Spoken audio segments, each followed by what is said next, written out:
وَلَقَدْ يَسَّرْنَا الْقُرْآنَ لِلذِّكْرِ فَهَلْ مِن مُّدَّكِرٍ۔ الحمد للہ رب العالمین والصلاة والسلام علی سید الانبیاء والمرسلین، اما بعد فاعوذ باللہ من الشیطان الرجیم، بسم اللہ الرحمن الرحیم۔ وَقَالُوا هَٰذِهِ أَنْعَامٌ وَحَرْثٌ حِجْرٌ لَا يَطْعَمُهَا إِلَّا مَن نَّشَاءُ بِزَعْمِهِمْ وَأَنْعَامٌ حُرِّمَتْ ظُهُورُهَا وَأَنْعَامٌ لَا يَذْكُرُونَ اسْمَ اللَّهِ عَلَيْهَا افْتِرَاءً عَلَيْهِ سَيَجْزِيهِمْ بِمَا كَانُوا يَفْتَرُونَ۔ صدق اللہ العظیم۔ قابل سعادت احترام سورہ انعام کی 138 نمبر آیت مبارکہ ہمارے سامنے موجود ہے۔ یہاں سے آج ہم نے آغاز کرنا ہے اور سورہ انعام اپنے اختتام کی طرف بڑھ رہی ہے۔ اپنے موضوعات میں توحید، رسالت اور آخرت اس کے بڑے موضوعات ہیں۔ آج کی آیات مبارکہ کا تقریباً خلاصہ یہ ہے کہ اللہ اہل مکہ کو اور اہل مکہ کے تھرو مجھے اور آپ کو یہ بتلانا چاہتا ہے کہ تمہارا اپنا بنایا ہوا نظام مجھے پسند نہیں ہے۔ جس پہ میں راضی ہوں وہ میرا اپنا بنایا ہوا نظام ہے۔ آپ اس کو قانونی زبان میں کہہ سکتے ہیں کہ قانون سازی کا سارا اختیار اہل مکہ کو بتلایا جا رہا ہے کہ وہ اللہ کے پاس ہے، اور اس کے رسول مکرم اس حلت اور حرمت کے بتانے کا ایک ذریعہ ہیں، اور اللہ نے ان کو نبی اور پیغمبر اور رسول بنا کر بھیجا ہے۔ اہل مکہ کے ہاں کچھ معاملہ یوں تھا کہ خود ساختہ اپنے اوپر کچھ چیزیں حلال اور کچھ حرام کر دیتے تھے، اور یہ جو فلاں جانور ہے اس میں سے اگر میل جانور پیدا ہوگا تو وہ عورتوں کے لیے ہے، اگر وہ کوئی میل نہیں بلکہ مؤنث کوئی چیز پیدا ہوتی ہے تو وہ فلاں کے لیے ہے، اس جانور کا دودھ فلاں بندہ پی سکتا ہے، فلاں نہیں پی سکتا، اور اگر اس جانور نے اتنے بچے دے دیے تو اتنے بچوں کے بعد تو اب اس کو بالکل کچھ کہنا ہی ہمارے لیے باعث جرم ہے، یہ جو مرضی ہے کرتا رہے۔ بحیرہ، صائبہ، وسیلہ اور حام، یہ ہم سورہ مائدہ میں بھی ان کو پڑھ آئے کہ مخصوص قسم کی عمر کے جانور اور مخصوص بچے دینے والے جانور ان کے لیے حرام تھے، ان کو وہ حلال نہیں سمجھتے تھے۔ تو ان آیات میں اللہ فرما رہا ہے کہ کسی کے اپنے ظلم اور گمان کی وجہ سے چیزیں حلال اور حرام نہیں ہوتی، بلکہ حلت اور حرمت کا اختیار صرف کس کے پاس ہے؟ اللہ کے پاس ہے۔ تو میری اور آپ کی آج کی زندگی، اس کو ہمیں دیکھنا چاہیے کہ حلت اور حرمت کا معیار ہمارے نزدیک کیا اللہ کا معیار ہم فالو کرتے ہیں یا ہم فالو نہیں کرتے۔ ایک ڈاکٹر کی بتائی ہوئی کوئی بھی ایکسرسائز اور ایک ڈاکٹر کی بتائی ہوئی کوئی بھی پرہیز ہم اپنے دل پہ لکھتے ہیں، لیکن اللہ کی پرہیزیں بھی ہیں جو معاشی بھی ہیں، سیاسی بھی ہیں، معاشرتی بھی ہیں، کیا ہم ان کو فالو کرتے ہیں یا نہیں؟ آج کی آیات ہمیں اس بات کا درس دے رہی ہیں۔ وَقَالُوا هَٰذِهِ أَنْعَامٌ وَحَرْثٌ حِجْرٌ۔ اہل مکہ کا موقف یہ ہے، واو اور قالو کہتے ہیں یا کہا اہل مکہ نے، هَٰذِهِ یہ، انعام مویشی، وحرث اور کھیتی، حرث کھیتی، حجر یہ رکاوٹ ہے، یہ رکی ہوئی ہے، یہ مویشی بھی اور یہ کھیتی بھی، یہ ممنوع ہے، اس کو کوئی نہیں کھا سکتا، اور یہ جانور کوئی نہیں کھا سکتا، اور اس جو فصل ہے ہماری اس کو اب کوئی کاشت نہیں کر سکتا یا کوئی کسی کو دے نہیں سکتا۔ یہ ایک حلت اور حرمت کا ان کا معیار تھا۔ وہ کون سی کھیتی ہے، وہ کون سے جانور ہیں؟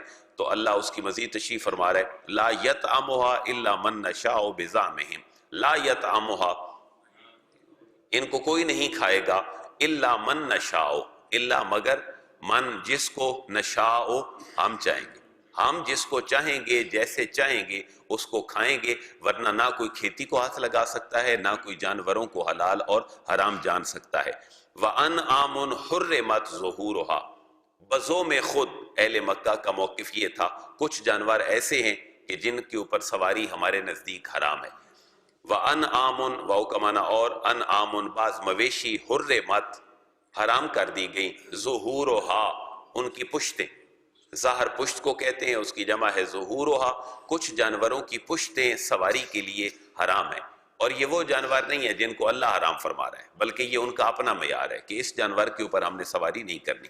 وَأَنْعَامٌ لَا يَذْكُرُونَ اسْمَ اللَّهِ عَلَيْهَا افْتِرَاءً عَلَيْهِ، وَأَنْعَامٌ اور کچھ جانور ایسے ہیں کہ لا یذکرون اسم اللہ علیہا، لا یذکرون وہ اللہ کا نام ذکر نہیں کرتے، علیہا اس کے اوپر، یہ سارے خود ساختہ معاملات یہ اللہ فرما رہا ہے افتراءً علیہ، افتراءً یہ تکے بازی ہے، یہ بہتان ہے، علیہ اللہ کے اوپر۔ اللہ نے ان جانوروں کو ان کے لیے حرام نہیں کیا جن کو یہ خود اپنے اوپر حرام قرار دے رہے ہیں۔ سَيَجْزِيهِمْ بِمَا كَانُوا يَفْتَرُونَ، سین ان قریب، یجزیہم اللہ ان کو جزا دے گا، بما کانوا یفترون ان جو یہ افترا بازی کرتے ہیں اللہ پہ، حلال کو حرام اور حرام کو حلال کہنے کی جو تہمت لگاتے ہیں کہ یہ تو اللہ نے ہمارے اوپر حرام اور حلال کی ہے، حالانکہ ان کا اپنا عقیدہ ان کے ساتھ وابستہ ہوتا ہے، تو اللہ ان کو جزا دے گا۔ اہل مکہ کا دوسرا موقف کیا ہے حلت اور حرمت کا؟ وَقَالُوا مَا فِي بُطُونِ هَٰذِهِ الْأَنْعَامِ خَالِصَةً لِّذُكُورِنَا وَمُحَرَّمٌ عَلَىٰ أَزْوَاجِنَا، یہ بھی ان کا خود ساختہ اپنا معیار ہے کہ یہ جانور جو ہے یہ مذکروں کے لیے جائز ہے اور یہ جانور ہماری عورتوں اور مؤنثوں کے لیے جائز ہے۔ وَقَالُوا اور کہتے ہیں، یا اہل مکہ نے کہا، مَا فِي بُطُونِ هَٰذِهِ الْأَنْعَامِ ما جو کچھ ہے، فی میں اور بطون بطن کی جمع بطون پیٹوں میں، هَٰذِهِ الْأَنْعَامِ ان مویشیوں کے پیٹوں کے اندر جو کچھ بھی ہے، خالصۃ لذکورنا، خالصۃ لذکورنا، خالصہ یہ مخصوص طور پر خالص ہے، لذکورنا ہمارے مذکروں کے لیے، ہمارے مردوں کے لیے یہ بالکل خاص ہے، لیکن ومحرم علی ازواجنا اور یہ حرام قرار دے دیا گیا ہے علی ازواجنا ہماری بیویوں کے اوپر۔ وَإِن يَكُن مَيْتَةً فَهُمْ فِيهِ شُرَكَاء لیکن انوکھی منطق یہ تھی کہ ایک جانور اگر کوئی بچہ دیتا اور وہ مذکر کے لیے خاص کر دیتے، اور اگر کوئی اور ہوتا تو کہتے اب اگر مردہ پیدا ہوا ہے تو یہ مذکر اور مؤنث سارے اس میں شریک ہو جائیں گے، تو مردہ کو حلال سمجھنا یہ بھی اہل مکہ کا عقیدہ اور ان کا عمل تھا۔ وَإِن يَكُن مَيْتَةً واو کا معنی اور ان اگر یکن ہو، کانا یکونوں کا معنی ہے ہونا، وَإِن یکن اور اگر وہ ہو میتتن مردہ، یعنی کوئی جانور بچہ ایسا دے دے جو مردہ ہو، مرا ہوا پیدا ہو، تو فَهُمْ فِيهِ شُرَكَاء فا کا معنی پس، ہم وہ سارے کے سارے، فِيهِ اس میں ہوتے، شرکا شریک، یعنی وہ مردوں کا ایسا بھی ہوتا اور عورتوں کا ایسا بھی ہوتا، لیکن کچھ چیزیں مردوں کے لیے ہیں کچھ عورتوں کے لیے، لیکن مر گیا کوئی جانور تو اس میں دونوں شریک ہیں۔ اور سیجزیہم وصفہم یہاں بھی اللہ فرما رہا ہے کہ تھوڑے سے انتظار کی ضرورت ہے، سیجزیہم سین ان قریب، یجزیہم ان قریب اللہ ان کو اس کی جزا اور سزا دے گا، وصفہم یہ ان کے جو توصیف و تعریف کا معاملہ ہے کہ فلاں جانور ٹھیک ہے فلاں غلط ہے اور یہ مردہ بھی ہمارے لیے حلال ہے، یہ جو وصف بیان کرتے ہیں جانوروں کے اور حلت اور حرمت کا معیار خود بناتے ہیں، اللہ ان قریب ان کو ان کی جزا دے گا اور سزا دے گا۔ انہو حکیم علیم، انہو بے شک وہ حکیم حکمت والا ہے اور علیم بڑے علم والا ہے۔ اب یہ ساری باتیں وہ چل رہی ہیں جن میں اللہ بتلانا چاہتا ہے کہ شریعت صرف وہ ہے، اللہ فرما رہا ہے جس کو میں بنا دوں، کیونکہ شریعت کا لغوی معنی کیا ہے؟ راستہ، اسی سے نکلا ہے شارع، شارع قائد اعظم تو معنی کیا ہے؟ وہ سڑک اور وہ راستہ، تو اسی سے نکلا ہے شریعت، اور شارع علیہ السلام جناب رسول اللہ کی ذات ہے۔ تو اللہ بتلا رہا ہے کہ خود ساختہ تمہاری کوئی بھی زندگی گزارنے کا ڈیزائن اور طریقہ وہ اللہ کو پسند نہیں ہے۔ اور پھر ایک تأسف کی بات ہے، افسوس کیا جا رہا ہے، قد خسر الذین قتلوا اولادہم سفہا بغیر علم وحرموا ما رزقہم اللہ افتراء علی اللہ قد ضلوا وما کانوا مہتدین۔ اب یہ بیانیہ انداز ہے افسوس کا کہ کیسے ان لوگوں کے ذہنوں کے اوپر اور دماغوں کے اوپر پردے پڑ گئے کہ اپنی اولادوں کو انہوں نے قتل کر دیا، کیونکہ اہل مکہ کا رواج یہ بھی تھا کہ بچی پیدا ہوتی تو قتل کر دی جاتی۔ اللہ فرما رہا ہے انہوں نے جہالت کی وجہ سے، حماقت کی وجہ سے اپنی اولادوں کو قتل کر دیا، لیکن جن چیزوں کو اللہ تبارک و تعالیٰ نے ان کے لیے حلال قرار دیا تھا انہوں نے خود ان کو اپنی ذاتوں کے اوپر حرام قرار دے دیا۔ تو یہ ایک تأسف اور دکھ بھرے انداز میں ان کی حکایت بیان کی جا رہی ہے۔ قد خاسرہ، قد تحقیق، خاسرہ خسارہ اٹھایا، نقصان اٹھایا، الذین ان لوگوں نے، قتلوا جنہوں نے قتل کیا، اولادہم اپنی اولادوں کو، سفہم حماقت کرتے ہوئے، سیقول السفہاء بے وقوف بنتے ہوئے، بغیر علم علم کے بغیر جہالت تھی، حماقت تھی، تو اپنی اولادوں کو قتل کر دیا. وحرموا، لیکن دوسرا سٹیپ کیا اٹھایا جہالت اور حماقت والا، کہ ایک تو اولادوں کو قتل کر دیا حالانکہ اللہ نے ان کے قتل کو حرام قرار دیا تھا. وحرموا، اور انہوں نے حرام قرار دے دیا ما رزقہم اللہ، جو اللہ نے ان کو رزق دیا تھا.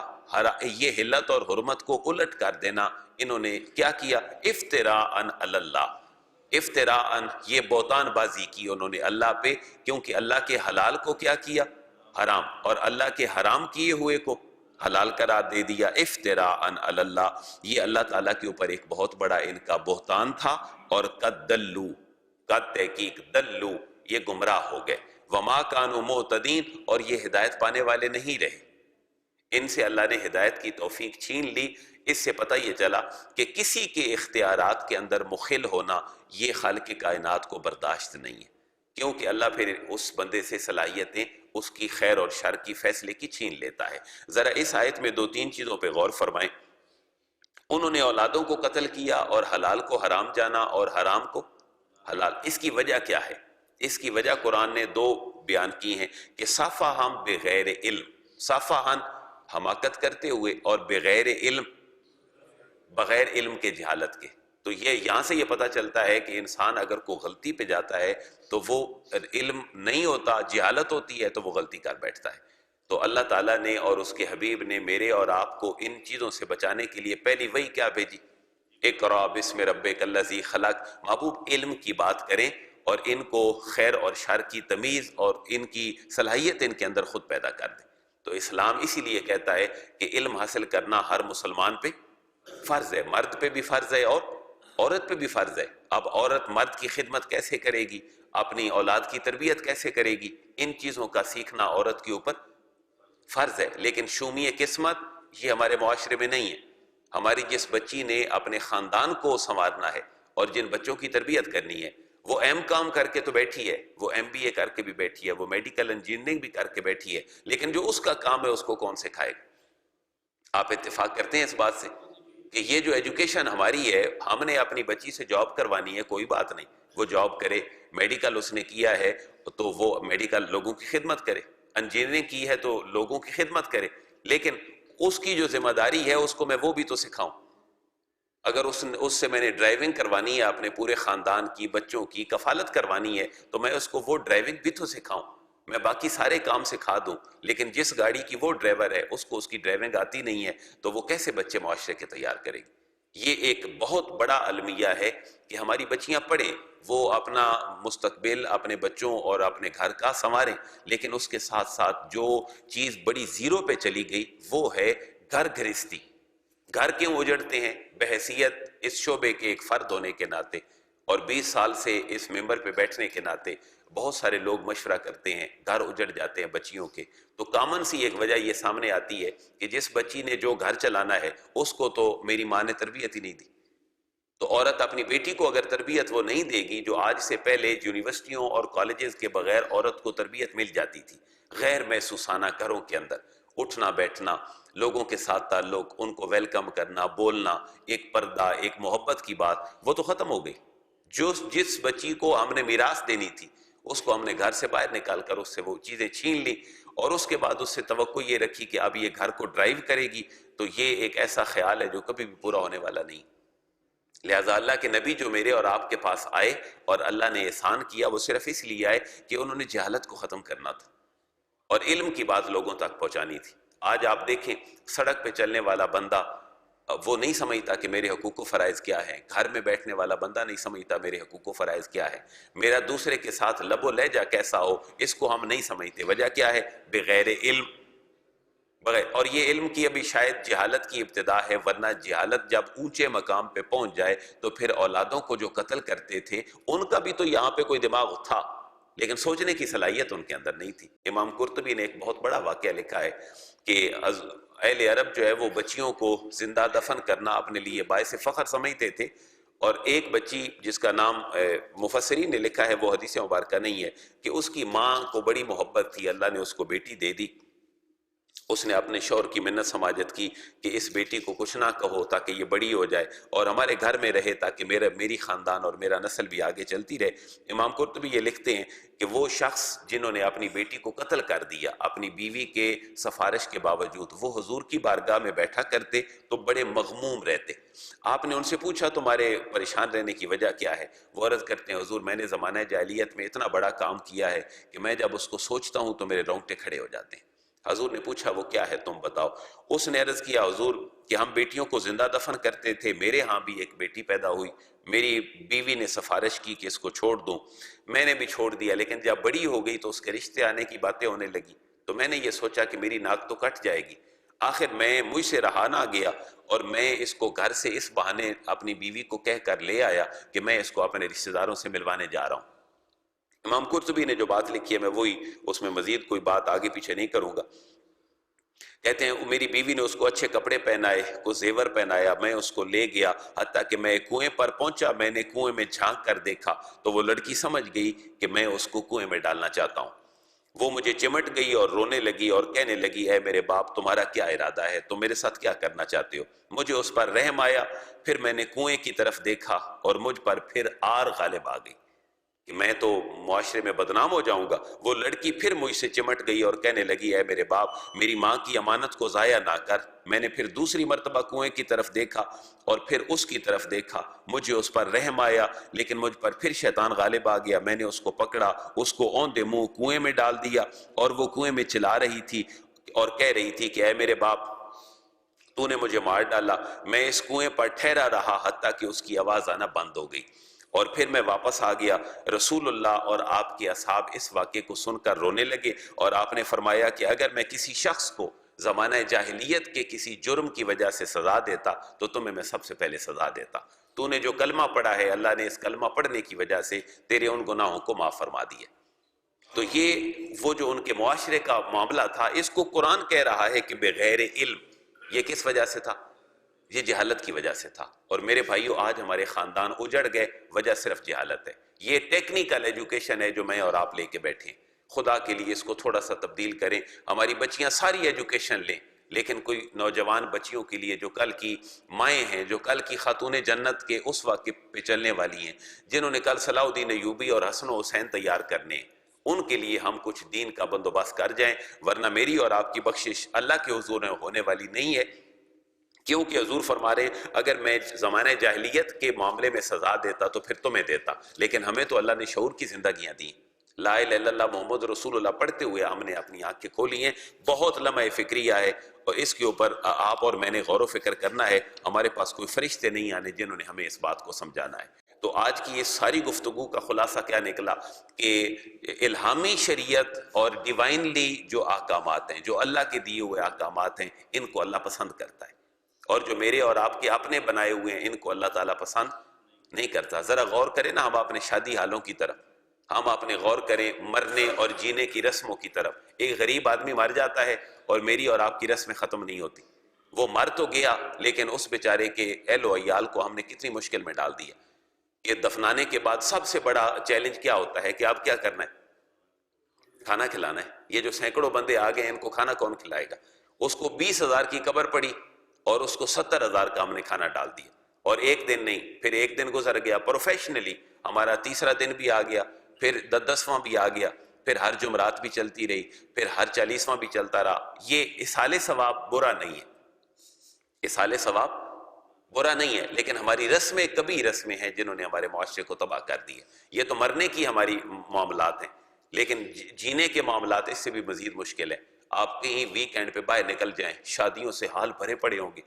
آج دختران ملت آدھا لباس پہن کر شادی حالوں میں اپنے باپ کے ساتھ، اپنے شوہر کے ساتھ، بھائی کے ساتھ جا رہی ہیں، تو یہ کس نے اس کو ٹھیک کرنا ہے؟ یہ میں نے اور آپ نے ٹھیک کرنا ہے۔ اور امریکہ کا کوئی اسرائیلی بیت المقدس کو اسرائیل کا دارالخلافہ اور اپنا سفارت خانہ وہاں منتقل کرنا، اس کی وجہ صرف اور صرف میں اور آپ ہیں۔ اس کی وجہ شاید یہودی اور عیسائیوں کو اللہ نے ہمارے اوپر مسلط کر دی ہے۔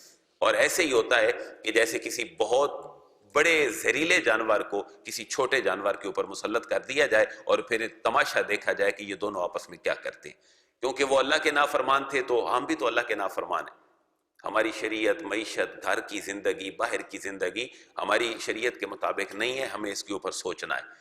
تو کل کی آیات مبارکہ سے اللہ تبارک و تعالیٰ اب اس شریعت کو تو کنڈیم کر دیا اللہ نے کہ یہ جو خود ساختہ شریعت ہے یہ ٹھیک نہیں ہے، لیکن اللہ کی شریعت کیا ہے وہ کل کی آیات مبارکہ میں ہم انشاءاللہ دیکھیں گے، اور 141 نمبر آیت مبارکہ سے کل کی ہماری باتیں شروع ہوں گی۔